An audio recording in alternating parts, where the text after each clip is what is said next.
지난주일 강사 목사님을 통해서 4명의 사람이 한 중풍병자를 섬김에 대해서 2가지 원리와 2가지 적용 강사 목사님이 주셨습니다. 참 그 말씀을 오늘 이 아침에 성령님이 다시금 생각나게 하시고 묵상케 하실 때에 하나님의 주권 속에서 섭리 가운데서 지난주일 주신 말씀, 연이어서 오늘 토요일 주시는 말씀과 연관성이 있습니다. 하나님께서는 주일 설교, 수요 설교, 토요 새벽기도 설교, 또 주일 오후 성경 공부, 또 각자 아침마다 또 각자 매일 말씀 읽고 묵상하는 거 우연히 띄엄띄엄 성경을 읽는 것 같아도요, 다 연관성에서 일관성 메시지를 주시고 계신다는 것을 저는 믿습니다. 그래서 지난주에 다시금 그 말씀을 성령님이 생각나게 하셔서 묵상케 하실 때 4명의 사람이 한 중풍병자를 어떻게 섬겼느냐? 첫째로 믿음으로 시작했다. 믿음으로 섬겼다. 믿음으로. 예수님에게만 이 중풍병자를 데리고 가면은 주님께서 도와주실 것이다라는 믿음으로 섬겼다. 이 원리가 오늘 마지막 3번째 하나님을 기쁘시게 하는 섬김과 연관이 되어 있습니다. 2번째 원리는 믿음으로 섬기기 시작했을 뿐만 아니라 행함 있는 믿음이었다. 야고보서 어떻게 행동했죠? 예수님이 계신 곳에 사람들이 너무 많아서 예수님 앞에 중풍병자를 데려가서 예수님을 만나게 못하니까 이 지붕을 뚫고 거기서 내려서 예수님을 만나겠다. 사람들이 어떻게 남의 집을 뚫고 비방하고 비판하고 뭐라고 막 할 수 있겠지만은 믿음으로 그 정도로 행동으로 옮겼다. 이 2가지 원리. 그 다음에 강사 목사님이 2가지 적용을 줬는데 영적인 필요성을 채워주고 육적인 필요성을 채워줬다. 예수님께서 중풍병자의 병을 먼저 치유하신 게 아니라 건강, 회복. 내 죄 사함을 받았다. 죄 문제를 해결해 주신 거예요. 여러분, 우리가 육신의 고통, 괴로움, 너무 아픔, 지금 제 사촌 여동생, 암투병하는 여동생 이번 주에 저 형 선교사가 병원에 데려가면서 사진을 찍어서 보냈는데 3장 사진이 얼마나 안타깝게 보이는지, 너무 이 복부랑 여기가 너무 아프니까 그냥 삐쩍 말라가지고 이렇게 육신의 고통 상상 못 하잖아요. 그렇죠? 암 환자들 몰피움으로도 이젠 페인이 안 없어지고. 그런데요, 예수님은 중풍병자의 병을 먼저 치유하지 아니하시고 내 죄 사함을 받았다. 우리가 한 영혼을 섬길 때에 경청하고 주님의 마음으로 사랑으로 들을 때 이 형제가, 이 자매가 지금 죄책감을 가지고 허덕이고 있구나. 여러분, 육신의 고통보다요, 죄책감에 허덕이는 지체들이 저도 마찬가지고, 예수 안에서 복음 안에서 죄사함의 확신을 가지고 믿음으로 살아야 되는데 죄책감에 자책감, 꺼리낌 속에서 양심의 죄책감에 허덕이는 사람들이 너무 많아요. 내가 부모님한테 너무 못되게, 내가 자식에게 이런 죄책감. 그래서 우리가 한 영혼을 4명이 섬겼을 때 그렇게 믿음으로 시작하고 또 믿음을 행함으로 옮기고 또 죄사함, 이 영적인 문제를 예수 그리스도의 복음으로 우리가 진리로 참 도와줘야 되고, 그 다음에 예수님께서 중풍병자의 병을 치유해 주셨어요.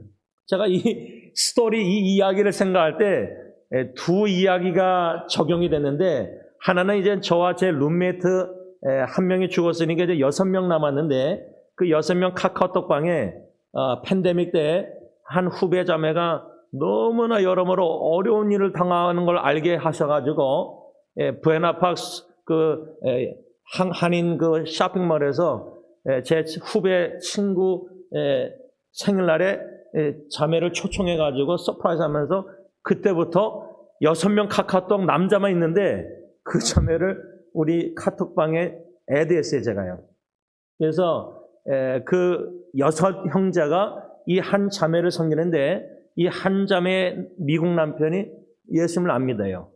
그러니까 제 후배 이 의사 부부가 이 형제 미국 남편하고 이제 자매를 섬겨가지고 이제 같은 교회 다니기 시작한 지 좀 1, 2년 됐어요. 성경 공부도 같이 하고 또 이 후배 부부가 자매가 바쁜데도 의사인데도 막 그 부부를 미국 남편하고 후배를 불러서 집에서 대접하고 막 샌데고도 같이 하고 또 제 후배가 그 남편을 멕시코까지 가서 막 집 짓는 일을 하잖아요. 섬기는 거.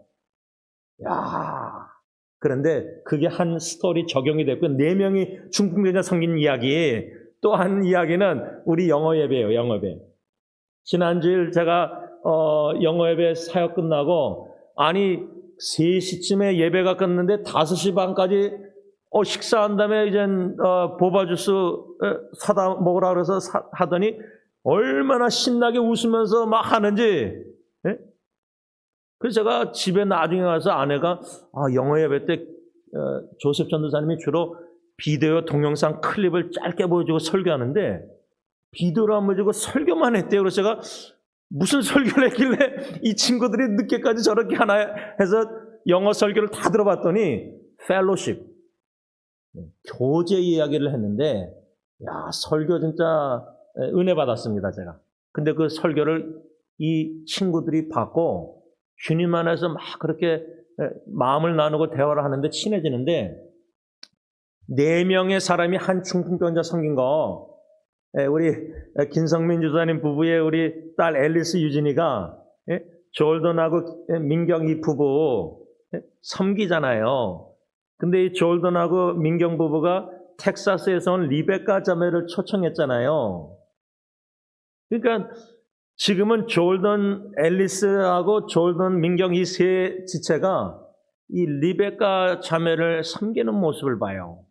거기에다가 이제 또 이 4명을 패축하고 필요리 섬겨요. 조셉 전도사님하고.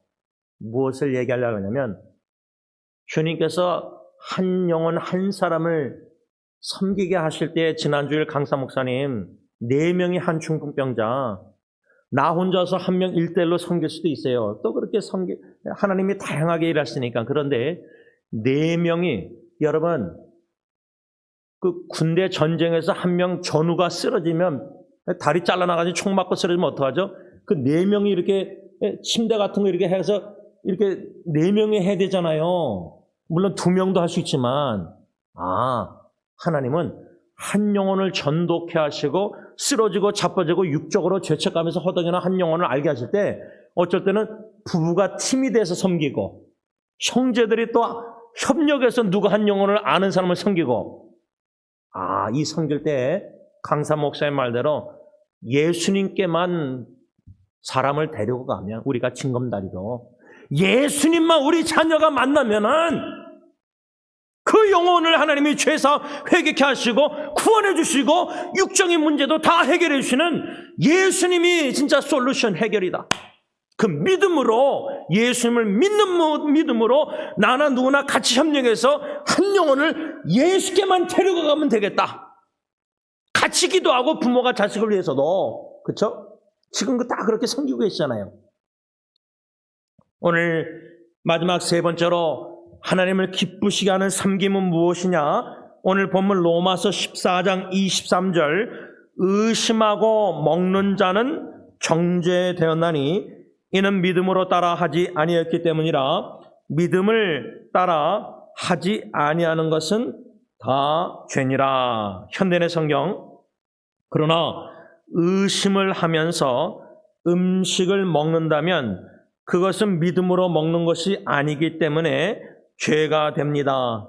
그러므로 믿음으로 하지 않는 것은 모두 죄입니다. 제가 이 말씀을 은혜 받고 아내하고 대화하면서도 어저께도 얼반 대학에 있는 막둥이 딸이 참 어려움을 당하고 있어요. 룸메이트를 내서. 그러면 그게 점점 심해지면은 그 인간관계에서 점점 룸메이트가 더 힘들게 해서 제 아내 같은 경우는 내 아이가 다칠 수 있을 정도로 위협을 느껴요.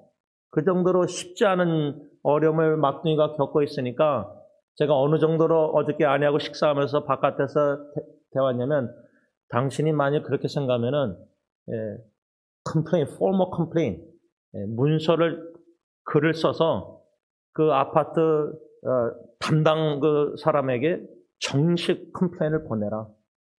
그 정도로 좀 어려움을 겪어요. 그러면은 자식이 여러분 지금 어려움을 겪을 때 혹시나 얘가 위험해질 수도 있다는 위협을 해코지 당할 수 있다는 걸 그렇게 엄마가 만약에 그런 마음이 들면은 그 자식을 위해서 기도할 때 걱정이 되겠습니까? 안 되겠습니까? 제 생각에는 아내가 걱정할 수 있다고 저는 생각해요. 충분히. 그런데요, 제가 아내하고 자녀 양육에 있어서 이 로마서 14장 23절 오늘 본문 마지막 구절 적용을 어떻게 하냐면 아내한테 우리가 하나님을 믿는 믿음으로 자녀 양육해야 된다. 믿음으로 자녀를 양육하지 않은 건 죄다. 엄마 아빠가 상황과 환경에 아이들이 처해 있는 어려움을 좀 알아갈 때 염려 걱정이 들겠지만 먼저 우리가 하나님과의 1:1 씨름 속에서 내 안에 걱정, 근심, 두려움, 불안을 다 제하게 하나님께 간구하고 믿음으로 경고에 있어서 엄마 아빠가 하나님께 자녀와 그 상황을 놓고 기도해야 된다. 믿음으로 기도하고 믿음으로 섬기고 믿음으로 예배드리고 모든 것을 믿음으로 하지 않은 것은 죄다. 근데 이 단순한 말씀 같지만 제가 이 말씀을 제 자신에게 처음 접했을 때 계속 지금까지 성령님이 생각나게 하시고 반영 비춰보게 하시는데 자아성찰 제가 보니까 믿음으로 안 하는 게 거의 대부분이에요. 주님에게 세우시옵소서 마태복음 16장 18절 계속 붙잡을 수밖에 없는 연약한 자인데 그걸 붙들림 바 되고 싶으니까 목사가 먼저 치네? 근데도 의문이 들게 하고 사탄이 자꾸만 유혹해요. 생각을 삐뚤어놔서 진짜 주님이 지금 세우고 계시는가? 선교를 이렇게 하게 하시고 뭐 또 여러 가지 이렇게 사람들 이렇게 사역해 하시는데 이런 걸 육신의 눈으로 보고 자꾸만 생각할 때 생각에서 삐뚤어놔서 의문을 던지고 의심하게 만들다가 불신하게 만드는 게 이게 사탄의 역사구나. 이걸 이제 깨닫게 하셨어요. 그래서 그걸 지금 싸우고 있는 중이에요. 어떻게 해서든 말씀에 마태복음 10장 18절에 견고히 서서 이 눈에 아무 증거 아니 배워도 육신의 눈이 먼저 보이고 귀가 먼저 들리잖아요, 우리는요. 그런데 눈과 귀에 의지하지 말고 말씀만 믿고 의지하되 그 말씀을 주시니까 신실하시니까 자기를 부인하실 수 없으니까 분명히 하신 약속의 말씀, 입에서 내신 말씀은 반드시 성취하게 하시지 그냥 헛되게 돌아오지 않게 하신다고 이사에 써 있거든요. 신명기도 하나님은 인생이 하나님이지 거짓말 안 하신다고 그랬잖아요. 이런 말씀들만 자꾸만 성령님이 생각나게 해서 자꾸만 생각의 영역에서 묵상해서 믿자. 이 말씀만 붙잡자. 믿음으로 섬기자.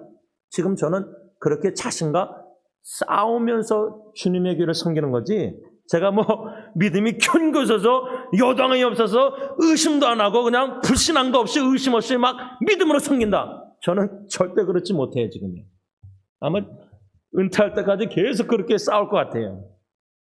믿음으로 섬기고 믿음으로 가정사역하고 믿음으로 한 영혼 섬기고 모든 것을 믿음으로 해야 된다. 왜 사도 바울이 로마교회 성도들에게 이 로마서 14장 23절 의심하고 먹는 자는 정죄되었다. 의심하면서 음식을 먹는다면 그것은 믿음으로 먹는 것이 아니기 때문에 죄가 됩니다. 이 말씀은 그 당시 로마교회에 그 고기를 먹는 성도들, 믿음이 강한 자들, 또 믿음이 연약한 자들은 채소만 먹는 자들, 이러한 그 선한 양심에 따라 믿음으로 행해야 되는데 꺼리낌이 있었다니 꺼리낌. 그래서 여기 오늘 본문 보면요 20절 보면 음식으로 말미암아 하나님의 사업을 무너지게 하지 말라. 만물이 다 깨끗하되 꺼리낌으로 먹는 사람에게는 악한 것이라. 이렇게 말씀하고 있고요. 21절도 고기도 먹지 아니하고 포도주도 마시지 아니하고 무엇이든지 내 형제로 꺼리끼게 하는 일을 아니함이 아름다우니라. 사도 바울은 꺼리낌 두 번이나 말합니다. 예를 들자면 지금 음식 문제로 뭐 교회 안에서 뭐 그런 꺼리끼게 양심의 뭐 그런 건 없을 수 있지만 제가 왜 술을 자꾸만 얘기하냐면 그나마 술이라는 게 좀 얘가 좀 피부에 다들 다가오실 것 같아서 그래요. 지난주에도 뭐 어떤 지체는 목사님 삼겹살하고 그냥 소주하고 먹으면 아주 좋대요. 그래서 저한테 물어보더라고요. 목사님은 술 안 하세요? 그래서 저는 안 한다. 가끔 포도주를 좀 몸이 그래서 마시다가 마시다 보니까 제가 대한항공에서 이제 선교지 갈 때 너무 몸이 막 잠을 푹 못 자는 좀 연약함이 있어서 그러니까 막 잠을 푹 못 자니까 막 사역 돌아다니고 갈 때 막 힘들어요. 그래서 비행기 안에서만 좀 자야 되겠다 해서 포도주를 이제 레드 와인을 이렇게 한번 몇 번 시켜서 먹어본 적이 있는데 저는 못 먹겠더라고. 하여튼 뭐 여러분들은 오늘 제임스 목사님이 또 포도주를 마시는구나. 나도 마시겠다. 하여튼 건 여러분들 양심 따라 하시면 되는데 이 포도주나 술에 관해서 또 술도 종류가 그 알코올이 센 게 있고 약한 거 여러 있잖아요. 근데 이 술에 대해서 저는 이것을 좀 아디아포라라고 생각하는데 이 아디아포라라는 게 뭐냐면 박윤선 박사님 의하면 성경에 금하거나 명령하지 않은 어떤 의식적인 행사를 신자의 개인적 양심에 맡김을 말함. 저는 술 문제를 막 설교에 두각해서 여러분들 막 심각하게 그게 문제가 아니에요. 저는 제 전도 대상자들 술자석에 많이 가 있을 때 저는 콜라를 막 2깡통이나 마셔요. 캐펜을. 안 마셔요. 근데 또 다른 믿는 형제는 같이 술을 마셔요. 한두 잔. 그렇다고 제가 그 믿는 형제한테 속으로 비난하고 비판 절대 안 해요. 저는 지금 그 정도 술 가지고 막 이 사람의 믿음이 연약하고 믿음이 강하고 그렇게 판단 안 해요. 그거는 비본질적이라고 저는 봐요. 그게 중요한 게 아니라 근데 제 안 믿는 전도 대상자 40년 넘은 친구들은 교회 다닌다면서 술 안 먹고 먹는 교회 다니는 친구 볼 때 참 희한하죠? 술 안 먹는 친구가 더 믿는 사람 같이 보이고 술 먹는 교회 다니는 친구는 나이롱 신자라고 생각하는 경향이 있더라고요. 근데 저는 그렇게 생각 안 하거든요. 술 한잔 한다고 그 사람의 믿음이 너무 약하고 술 안 한다고 제가 믿음이 강하고 한다고 약하고 이런 불신자들의 관점이 있어요. 관점, 생각. 그러면 제가 그 친구들한테 갈 때 전도할 때 술 먹는 목사는 나이론 신자라 그러면은 나는 술 먹어도 된다고 건강을 위해서 포도주 한 잔 마셔도 된다고 생각해서 걔네들 앞에서 막 마십니까? 같이 막 건배하고 마십니까? 저는 안 해요. 또 콜라 캔을 들으래요. 들으면서 건배하지요. 여러분, 이 아디아포레아 문제에 있어서 만일에 양심에 꺼리낌이 있잖아요. 그러면 하지 말아요. 양심의 자유에 있어서 지금 믿음이 강한 성도들은 우상에게 바쳐졌던 재물을 시장에서 사가지고 먹어도 된다. 왜? 주님이 주신 것 다 감사해 먹으면 된다. 맞아요. 그런데 우리가 배웠듯이 서로의 덕을 세우고 화평하는 일을 도모해야 될 때, 힘써야 할 때, 만약에 제가 믿지 않는 친구들 앞에 가서 걔네들 소주 마시고 맥주 마실 때, 야, 나도 한 잔 따라달라 그래서 오히려 걔네들 가까이 좀 다가가려고 좋은 목적과 의도로도, 근데 그걸 얘네들이 한다고 따라준다고 마시면은 걔네들이 속으로는 어떻게 목사가 술을 먹냐? 내가 따라준다고. 그래서 덕을 세우지 못하고 뭔가 로마 교회에 고기 먹는 믿음이 강한 사람들이 먹어도 되지만 채소만 먹는 사람들의 앞에서 그걸 먹을 때 이 사람들이 시험 드니까 그러면 사도 바울은 신앙의 자유를 절제했어요. 해도 되지만 안 했다는 거예요. 그 사람들 시험 들면 안 되니까, 믿음이 약한. 그러니까 여러분들 믿음이 이렇게 신앙생활 잘하신 분들은 서로가 만나면 성숙한 사람들은 이해를 해요. 근데 그 안에 한 명이 믿음이 약해서 어떻게 이 사람들이 뭐 직분잘하면서 막 이런 걸 다 하냐. 시험에 들면 그걸 알면은, 모르면 할 수 없지만 알면은 안 해야 된다는 거예요. 그런데 제가 2세 목사님들 개혁신학 공부한 분들도 한번 페이스북에 그 신학교 미국 교수님을 초청해서 아마 설교한 다음에 이게 그 사진 보니까 외식을 하는데 이 목사님 3분 젊은 분들이 이게 술을 이렇게 잔을 다 건배하는데 교수님은 그 잔에다가 물을 마시시더라고요. 근데 그거를 그냥 4분이서 그렇게 하다가 끝났으면 되는데 어느 한 목사님이 이 3분이 페이스북에다가 사진을 올린 거예요. 나중에 지웠는데, 그러면 그 사진을 본 다른 목사님들이나 또 그 페이스북에 친구 신자들 성도들이 2세들이 있을 거 아니에요.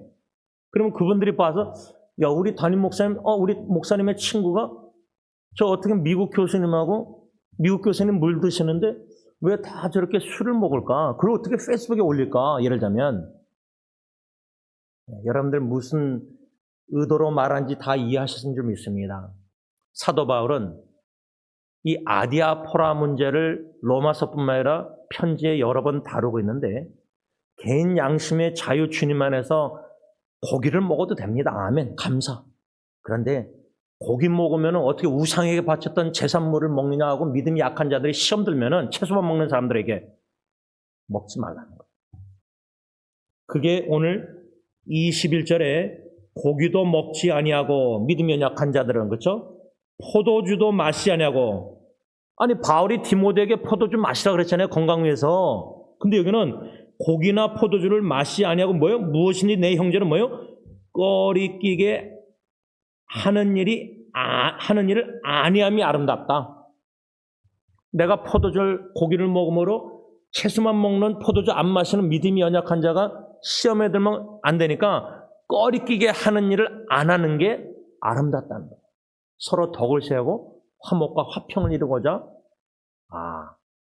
그런데 문제는 고기를 먹어야 되나 말아야 되나, 믿음이 강한 자들이 먹는 것을 보고 고기를 먹으니까 믿음이 강한 자. 근데 문제는 믿음이 연약한 자들이요, 저 사람들 믿음이 훌륭한데 교회 목사고 장로고 뭐 안식자고 저렇게 신앙이 좋은데 어떻게 저렇게 어떻게 어디 갔다가 식사하는데 술 먹는 걸 예를 들어서 멀리서 봤다. 그러면 속으로 어떻게 저 목사님이, 어떻게 저 장로님이, 저 안식사님이 어떻게 저렇게 술을 한 잔 마실까? 그러면 믿음이 연약한 자가 어떤 고민이 생기냐면, 두 판단, 다시 말하면 내가 저분처럼 믿음이 훌륭한 분처럼 그래도 술을 좀 먹어도 한 잔 건강을 해서 포도 좀 마셔도 되는가 보다. 마시겠다. 그러다가 또 한쪽으로는 안 돼. 그러면 안 돼. 나는 이렇게 우왕좌왕 두 판단에서 우왕좌왕하는 모습, 이것을 지금 사도 바울이 오늘 본문 23절에서 말하는 거예요. 우왕좌왕하는 모습. 근데 우리가요, 우왕좌왕할 때가 있어요. 제가 20년 목회하면서 전도 대상자들 LA 식사하러 만나고 2차 가잖아요. 막 3차까지 갔었어요. 전에는 나이트클럽까지 가고 룸사랑까지 가고 하니까.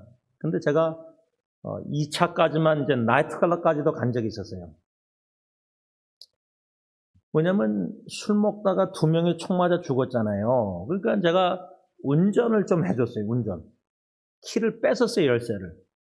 얘네들 운전하는데, 술 취하고 운전하는데 얼마나 안 주는지 열쇠를. 제가 막 뒤따라가면요, 저 올림픽하고 크랜샤 이런 길, 그렇게 취했는데 얼마나 빨리 나는데 이거를 제가 뒤쫓아가서 막 그래도 풀어내요. 술 먹다가 2명 죽었습니다. 술자석에서. 근데 술자석에서 총 쏴서 제 친구를 죽였는데 총 쏜 사람이 저희 아버님하고 이름이 똑같아요. 김창세예요, 또. 제가 이런 추억이 있어가지고 얘네들 만날 때마다 막 긴장을 많이 해요. 그런데 이제는 몇 년 전부터는 팬데믹 이후로는 제가 1차밖에 안 가요. 이게 도무지 쉽지 않더라고요. 술자석까지 가서 운전하는 게, 한 번은 뭐 이 뒤에 제가 제일 친한 친구인데 술 취해가지고 저를 주먹질하려고 그러더라고요. 그러니까 자기는 기억이 안 나요. 기억을 안 나는데, 이런 영혼권 전도 대상자 우리가 누구를 세우고 누구를 도와주고 섬길 때에 아까 4명이 중풍병자 섬기는 일, 그러면 4명이 한 영혼을 전도할 때 뭐 술자석이나 뭐 마약 이런 거 다 여러 가지 뭐 유혹들 세상에서 막 찌들어서 막 허덕이는 불쌍한 사람들 많잖아요. 그러면 지혜롭게 어느 선언에서 아디아포라 양심의 꺼리낌 없이 지혜롭게 어디까지 어떻게 생겼냐? 모를 때가 거의 대부분이에요. 모르겠어요. 어떻게 될지.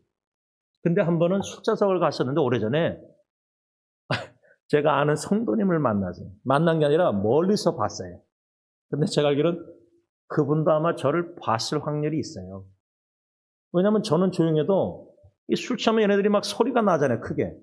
그러면 이거 고개 안 들어보겠어요? 술자석에서요? 한인타운 술집에서?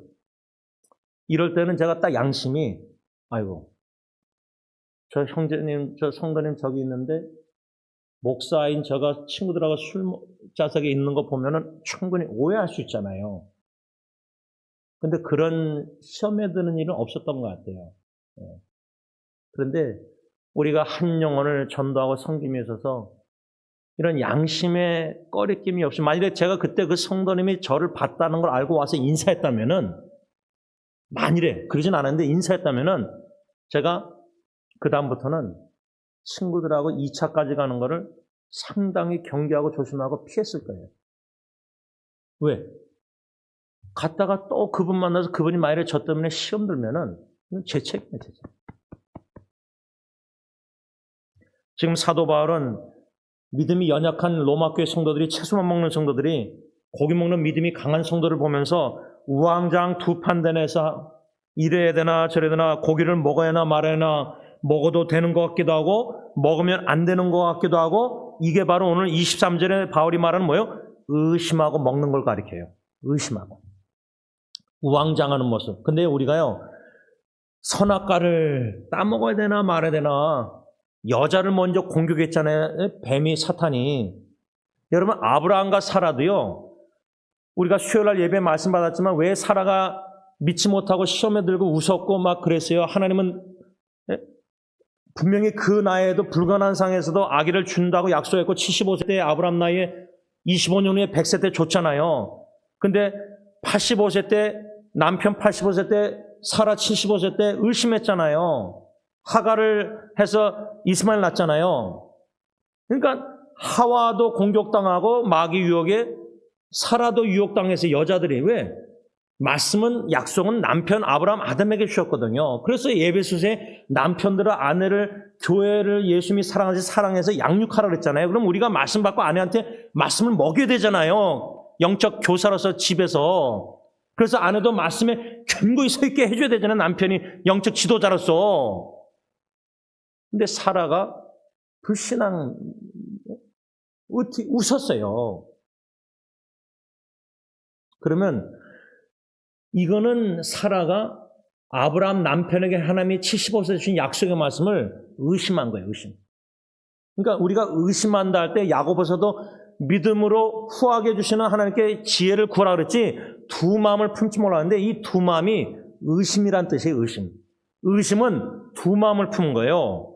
한쪽으로는 주님이 세우셨다고 마태복음 10장 18절 약속했으니까 아멘 믿습니다 하는데, 또 눈으로 귀로 듣고 보는 상황 보니까 이게 진짜 주님에게 세우시는 건가? 질문, 의문, 의심. 이게 한쪽으로는 믿고 한쪽으로는 안 믿는 거예요.